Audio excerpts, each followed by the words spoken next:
On veut additionner deux fractions. Vu la forme du premier moule, le jaune, ce sera manifestement une fraction sur 5, en cinquième. Vu la forme du deuxième moule, ce sera cette fois-ci une fraction en septième. Dans ce moule, il restait 3 parts sur les 5. On a donc affaire à la fraction 3 cinquièmes. Dans le deuxième moule, il restait 2 parts sur les 7. On a donc affaire à la fraction 2 septièmes. On va essayer de rassembler les 3 cinquièmes du premier moule, le jaune, et les 2 septièmes du deuxième moule, le vert, dans le moule bleu. Mais le problème que l'on a, c'est que les parts du moule jaune et les parts du moule vert n'ont pas du tout la même taille. La question, c'est comment les rassembler dans le moule bleu, tout en présentant des parts de tailles égales. Eh bien, ce que l'on va faire, c'est dans le moule jaune, placer les mêmes séparations que dans le moule vert, si bien qu'on va avoir 7 fois plus de parts, soit 21 parts sur 35. Ensuite, dans le deuxième moule, le vert, je vais placer les séparations du jaune, si bien que je vais me retrouver avec 5 fois plus de parts, c'est-à-dire 10 sur 35. Ensuite, on va regrouper le contenu des deux moules dans le moule bleu.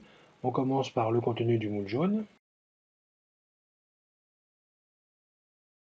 Ensuite, c'est le contenu du moule vert que l'on va transférer dans le moule bleu.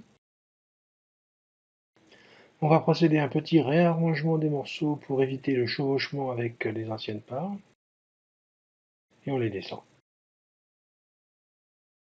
Je complète la découpe du moule pour voir en combien de parts il a été partagé. 7 multiplié par 5, on compte bien 35 parts toutes identiques. Dans ce moule à 35 parts, je vois les 21 parts qui viennent du premier moule jaune, mais également les 10 parts qui proviennent du moule vert. On a donc au final un moule qui est rempli avec 31 parts sur 35 au total.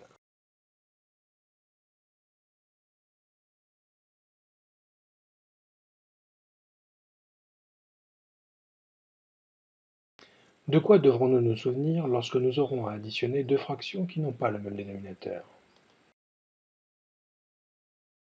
Chaque fraction est modifiée en une fraction égale en multipliant numérateur et dénominateur par le dénominateur de l'autre.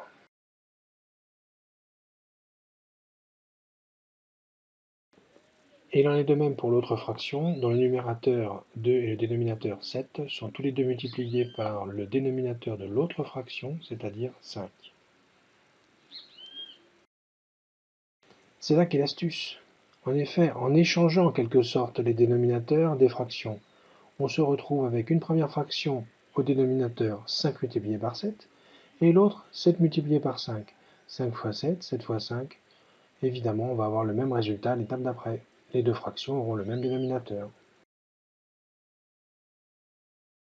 Une fois les fractions au même dénominateur, il ne reste plus qu'à additionner les numérateurs et conserver le dénominateur.